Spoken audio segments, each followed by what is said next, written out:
el sector empresarial para definir dónde y cómo se creará una base de datos especial que incluirá toda la información de las personas que integran las sociedades anónimas llamada Registro de Accionistas. Con este registro, el gobierno tendrá acceso a la información tributaria tal y como lo establece el proyecto de ley de lucha contra el fraude fiscal. Este lunes, diputados del Movimiento Libertario dieron a conocer que el presidente de UCAEP, Ronald Jiménez, tiene una empresa de almacenamiento de datos que le vendió sus servicios al Ministerio de Hacienda, por lo que pidieron separarse de las negociaciones con el gobierno. Sin embargo, el presidente de la Unión de Cámaras y Asociaciones del Sector Empresarial Privado, Ronald Jiménez, descartó que haya conflicto de intereses de su parte por contar con dicha empresa. Independientemente de dónde decida este equipo de trabajo que residiría la base de datos, independiente de dónde eso suceda, no equivaldría para mi empresa o para mi grupo de empresas ningún tipo de contratación. Eso porque por las características de una base de datos no transaccional. El mandatario Luis Guillermo Solís aseguró que el representante de los empresarios debe ser el presidente de la UCAEP, pese a las críticas de algunos diputados. No solamente en su carácter de presidente de UCAEP, sino también como un representante de un sector sumamente dinámico de la economía costarricense, que además está muy cercano a estos temas en donde su aporte profesional puede ser muy importante. Él y sus compañeros, don Enrique Egloff y don José Manuel Hernando, constituyen una cúpula representante del sector empresarial en este esfuerzo por concertar acuerdos que, como él lo señalaba, es un ejercicio que en este país deberíamos acelerar. Ya está bueno el tiempo de solo oponernos unos a otros sin encontrar puntos que nos permitan avanzar constructivamente en favor del país. Aún no se define dónde se instalará el registro de accionistas. Sin embargo, ya se dejó claro que los datos de almacenamiento servirán además para enfrentar los delitos de legitimación de capitales y corrupción. Albino Vargas, secretario general de ANEP, está con nosotros para hablar sobre este tema. Don Albino, ustedes cuestionaron precisamente ayer, luego de que se conoció este apoyo de UCAEP al registro de accionistas y este cuestionamiento en tema de un posible conflicto de intereses o no. Decían ustedes incluso quién es ahora el que tiene o quién podría tener acceso al registro de accionistas. Buenos días. Buenos días. Bueno, yo lo que les puedo decir es que efectivamente qué delicado es cuando uno tiene techo de vidrio y se pone a tirar piedras, ¿verdad? Es decir, cuando uno mira la paja en el ojo ajeno y no mirar la que tiene en el ojo propio. Nosotros creemos que, bueno, por dicha se ha avanzado en que el país tiene que tener un registro de accionistas, el sistema tributario tiene que saber quiénes son los beneficiarios finales de las sociedades anónimas, de los fondos de inversión, de los fideicomisos. Y eso, bueno, ha sido producto de una serie de circunstancias, entre ellas la visita de la OCDE al país, del señor Gurría, que prácticamente nos dejó en ridículo y prácticamente señala que nosotros como país tenemos un sistema tributario prehistórico, cuando él dice que él creía que eso estaba resuelto y que en todos los países de la OCDE está resuelto lo del registro de accionistas, prácticamente se sorprendió que aspiráramos como país a estar en ese club de países ricos y que no hubiera registro de accionistas. Lo que sí no estamos de acuerdo y nos parece grave, ¿verdad?, es que haya acordado el gobierno de la República negociar con UCAEP al margen del Parlamento cómo sería ese registro de accionistas y dónde estaría ubicado. Considerando, bueno, estamos todos sorprendidos de que el Ministerio de Hacienda le da a las empresas del presidente de la UCAEP la confianza y el contrato para que le guarde datos al propio Ministerio de Hacienda. Es decir, no nos cabe en nuestro modesto entender que eso no pueda interferir, que eso no pueda hacer subjetivizar una discusión política profunda, especialmente porque UCAEP es de la tesis de que el famoso registro de accionistas no debe estar donde tiene que estar, en el Ministerio de Hacienda y en el sistema tributario. Mira, ahí hay una aberración porque a no ser de que pequemos de ignorantes, no conocemos que otro país de la OCDE tenga el registro de accionistas en una instancia que no sea la correspondiente, que es el sistema tributario. Entonces aquí hay problemas de transparencia desde el arranque, cuando se establece esta negociación extraparlamentaria y sobre todo con un gremio interesado con intereses clarísimos en qué tipo de registro de accionistas quiere, y todavía para peores, el presidente de la Unión de Cámaras gana plata del Estado guardándole datos al Ministerio de Hacienda. Entonces se incrementan los signos de interrogación al respecto. Tenemos a nuestra compañera Denise Mora también con el viceministro de Hacienda Fernando Rodríguez, que vamos a establecer contacto con ellos de inmediato. Denise, buenos días.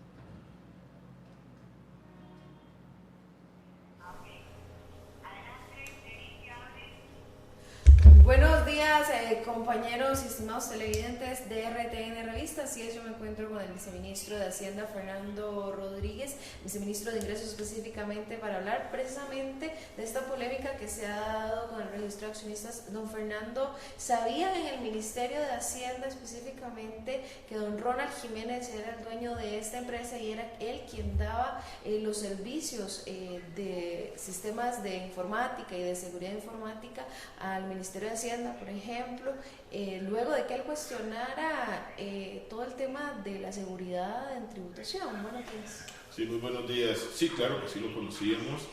Hay que aclarar que el servicio que don Ronald le presta a través de sus empresas, Codiza e Ideas Gloris, si no me equivoco, es en realidad custodia de información. Pero eso lo hemos advertido muchas veces, no específicamente en el caso de don Ronald, y no porque eso haya generado algún problema en particular, sino porque siempre dijimos que era necesario que el ministerio tuviera su propio data center, que ahorita no lo tenemos por falta de recursos y por problemas estructurales en el edificio de informática, para no tener que tener la información custodiada en manos de una persona particular. Que, insisto, eso no ha generado ningún problema, pero es un elemento que evidentemente pues, no queríamos que se diera. Eso no ha provocado ningún inconveniente, y lo digo yo, que digamos, me han cuestionado por ese lado, pero yo no puedo decir que eso haya provocado algún problema, eso no es así. Lo cierto es que lo ideal sería que el ministerio tuviera su propio data center y que pudiera manejar la información y custodiarla bajo sus propios medios. No lo tenemos, creo que es importante que el ministerio eventualmente cuente con esa infraestructura y se dé a sí mismo ese servicio. ¿Es válido que don Ronald Jiménez hiciera el cuestionamiento? Es que yo creo que están separados. Sus propios sistemas informáticos. Bueno, ahí en realidad yo creo que el cuestionamiento no era por acceso a la información o eventual acceso a la información, porque como usted dice, bueno, él mismo provee el servicio custodia. Creo que ahí las preocupaciones también podían venir o vienen de otro lado, y eso es un poco lo que se va a discutir ahora. Insisto, si lo que se busca es estar tranquilos en el sistema, nosotros estamos de acuerdo en que busquemos el protocolo de manejo de la información apropiado. Evidentemente el cuestionamiento no era sobre la seguridad de la parte informática en los sistemas y en la custodia de la información, porque la información no estaba custodiada en esta empresa. Pero creo que no venía por ahí las dudas. Don Fernando, muy puntualmente nada más, ahora se deberá definir en dónde va este registro de accionistas. ¿Podría ser el Banco Central la opción más viable en este momento? Sigue siendo un candidato fuerte porque yo creo que es la entidad con los sistemas informáticos más seguros que hay en el país. Por ahí pasan todos los días cantidades enormes de transacciones financieras y no ha habido ningún problema con el manejo de SIMPE. Yo creo que podemos usar esa plataforma. Yo particularmente en algún momento había conversado con el mismo Carlos Melegati que dirige SIMPE y he conversado con Eduardo Prado, gerente del banco, y existe la disposición de ver el caso como una alternativa que además le potenciaría el uso de SIMPE y permitiría agregar servicios a este sistema. Muchísimas gracias, don Fernando. No, con mucho gusto, estamos a la orden. Bien, escuchábamos a don Fernando Rodríguez, viceministro de Ingresos, quien muy amablemente nos recibió el día de hoy en su casa de habitación. Compañeros, ustedes tienen más allá en el estudio principal de RTN Revista. Muy buenos días. Muchas gracias a la periodista Denise Mora y al viceministro de Hacienda. ¿Resulta conveniente, don Albino, el que se llegara a este acuerdo para el sector empresarial?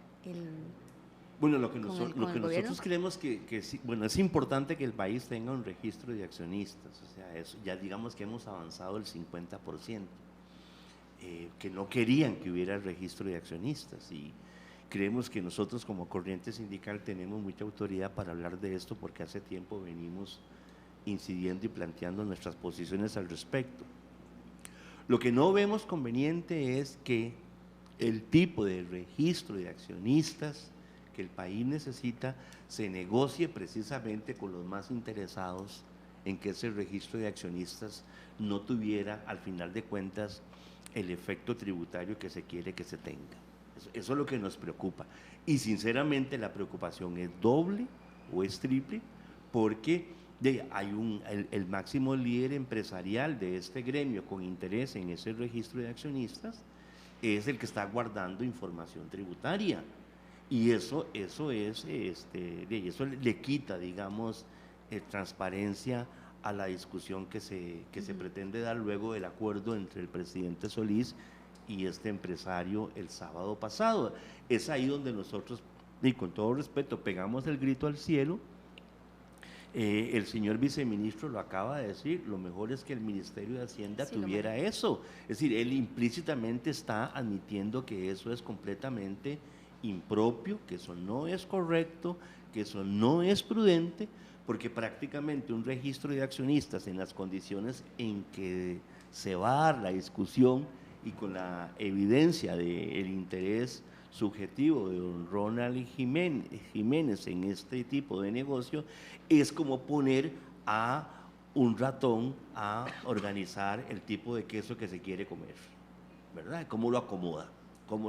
Y entonces esperaríamos que en el Parlamento se pongan firmes, duros, los diputados patrióticos de verdad, que no están a favor de intereses corporativos claramente evidentes como este, y que efectivamente el registro de accionistas se instale como corresponde según las normas de la OCDE, que no se está inventando absolutamente nada, y que se proceda a rescindir ese contrato con las empresas de don Ronald y que se le pague lo que tiene que pagarse.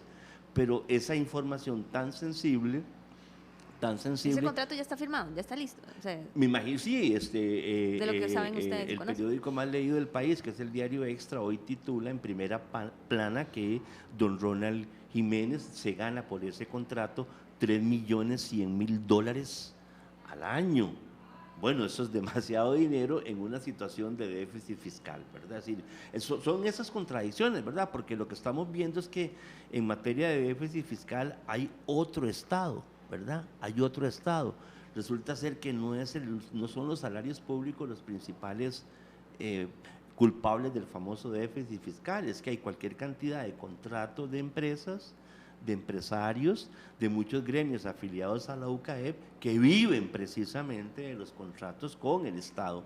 Entonces aquí, por cualquier punto de vista que usted vea la discusión, hay doble moral, hay intereses creados y hay problemas de transparencia en este asunto, y en tal sentido pues vamos a estar completamente vigilantes, porque un registro de accionistas en esas condiciones podría nacer perdiendo su esencia y su naturaleza fundamental. Tenemos un comentario a través del Twitter de don Albino, que también es una consulta, a ver si se contesta muy rápidamente porque ya no tenemos casi tiempo. Dice, sin ningún tipo de infraestructura ni seguridad de la información, ¿qué incentivo tienen las empresas para entregar sus datos? Nos menciona Harry Ramírez a través del Twitter. No, a mí me parece que la misma OCDE ha señalado cuáles son los requisitos para abrir el registro de accionistas. La OCDE puntualizó, por ejemplo, establecer un sistema de huella digital del funcionario hacendario que tenga acceso a esa información. El diputado, creo que Gerardo Vargas del Frente Amplio, planteó hacer penas más duras, incluso de cárcel, para el funcionario tributario que revele esa información. Pero fíjense en ustedes, ¿cuál es la seguridad en una empresa privada del manejo de esa información? O sea, ¿cuál es la seguridad que las empresas de don Ronald Jiménez pueden brindarle a los clientes tributarios o a los clientes del Ministerio de Hacienda con la información que está en estos momentos manejando en el ámbito privado, cuando la sacrosanta libertad de comercio podría ser esgrimida para que alguien reclame por una filtración de datos que sale de una empresa privada. Es decir, por cualquier lado que se le mire, en estos momentos uno podría decir que los socios de las empresas tienen más riesgo en una entidad privada que el riesgo que podrían tener en una empresa pública que se puede regular con penas de ley y con penas de cárcel como las que hemos apuntado en este momento. Perfecto, gracias. don Albino, muchísimas gracias por hablar un poco más de este tema. Bueno, y es un tema que también vamos a seguir dándole pues seguimiento en las diferentes misiones de el SINARC para tenerlos al tanto de lo que suceda. Son las 7:41 minutos, vamos a un corte y regresamos con el tema de la hambruna allá en Talamanca.